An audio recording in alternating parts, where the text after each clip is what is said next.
Eu sou Bruno Ribeiro, do Metrópolis, e pergunto sobre a importância da gente manter o exame de toque como uma das estratégias de prevenção do câncer de próstata, mesmo com os avanços da tecnologia que a gente tem observado.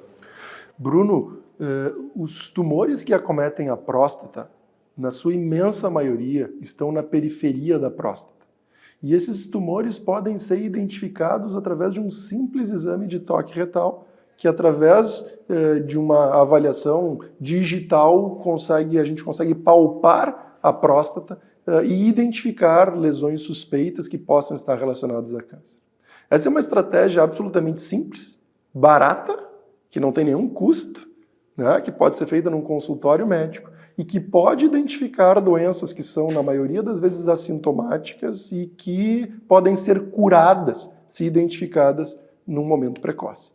Então, o toque retal é uma ferramenta muito simples que auxilia na identificação de tumores de próstata e quanto mais nós diagnosticarmos tumores iniciais, mais nós vamos curar esses pacientes e menos pacientes vão vir a falecer dessa doença. Então, essa é uma estratégia que, junto com outras estratégias, por exemplo, o exame do PSA, pode aumentar a sensibilidade da detecção dessa doença e fazer com que a gente consiga, então, diagnosticar precocemente e instituir tratamentos efetivos para curar essa doença. Existem uma série de questões ainda culturais relacionadas à realização desse exame, né, que são, obviamente, específicas de cada região, de cada cultura, mas a gente ainda vive uma cultura ainda com aspectos machistas, às vezes, que fazem com que os homens não queiram ou tenham vergonha de procurar ajuda ou de fazer esse exame. Então, apesar disto não parecer algo, né,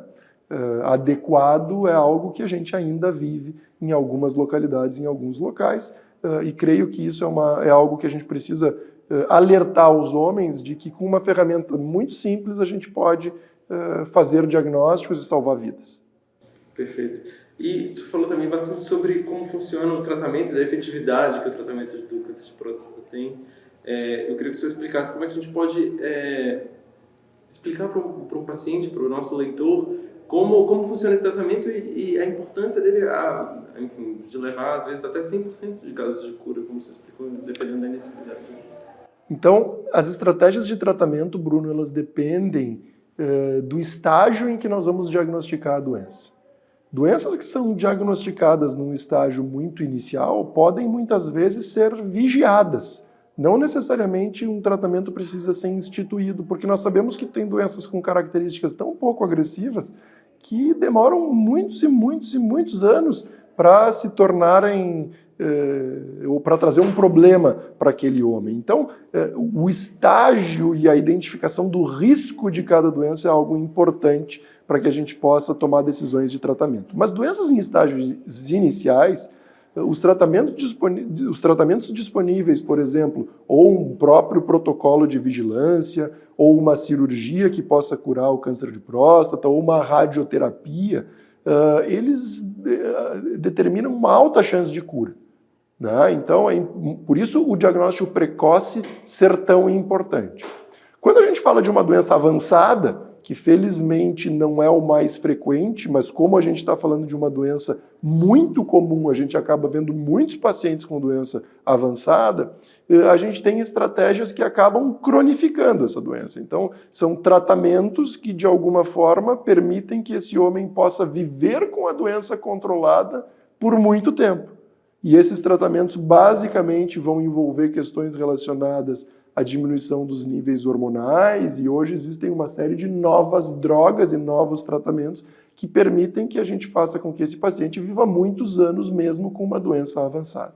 Perfeito. Uma última pergunta, só em relação ao que você falou também na nossa conversa sobre um fantasma de dados que a gente tem na América Latina. A gente não sabe exatamente que inimigo a gente está enfrentando quando fala do câncer de próstata. Eu queria saber qual a importância da gente fazer esse mapeamento, o que isso poderia modificar nessa questão de saúde pública. Esse é um ponto muito importante, Bruno, na qual existem muitos pesquisadores, médicos pesquisadores, né, tanto no Brasil como na América Latina, que se dedicam a produzir esses dados. Mas esse é um desafio grande, porque nós precisamos de recursos, nós precisamos de estímulo, de uma dedicação para isso, e muitas vezes os dados disponíveis hoje, eles não são confiáveis, ou eles não estão disponíveis para que a gente possa compreender exatamente o que acontece na nossa população. Então, esta é uma área de pesquisa que precisa ser muito estimulada, que em algumas doenças já é melhor caracterizado, mas que em outras a gente acaba não conhecendo bem o que de fato acontece com a nossa população especificamente, e a gente acaba usando informações e dados de outras populações para aplicar à nossa população. Então, sem dúvida nenhuma, a gente deve estimular a pesquisa em câncer para que a gente possa determinar políticas que sejam direcionadas para as dores do nosso povo, para as dores da nossa população, que muitas vezes é diferente de outros países, de outras áreas, e isso precisa, sem dúvida, ser construído.